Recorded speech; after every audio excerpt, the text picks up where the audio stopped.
Diqqat, mashhur aktrisa 84 yoshida vafot etdi. Assalomu alaykum hurmatli kuzatuvchi, shu kabi muhim yangiliklarni o'tkazib yubormaslik uchun kanalimizga obuna bo'lib, videolarimiz davomida bir dona like tugmachasini bosib qoldirishni unutmang. Moskva ko'z yoshlarga ishonmaydi filmidagi bosh roli bilan tanilgan Vera Alentova hayotdan ko'z yumdi. Rossiyalik mashhur aktrisa Vera Alentova 84 yoshda vafot etdi. Bu haqida u 60 yildan ortiq xizmat qilgan Pushkin nomidagi Moskva teatri ma'lum qildi. Ommaviy axborot vositalari xabarlariga ko'ra, Alentova payshanba kuni teatrda bo'lib o'tayotgan xayrlashuv marosimi chog'ida o'zini yomon his qilgan. Shifokorlar uni qutqarishga uringan, ammo harakatlar samara bermagan.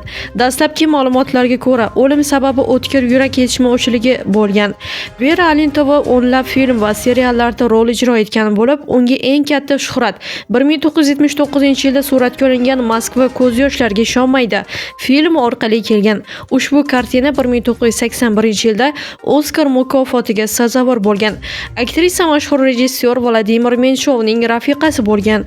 Ular qariyb 60 yil turmush qurib yashagan. Ularning qizi aktrisa va teleboshlovchi Yuliya Menshova hisoblanadi.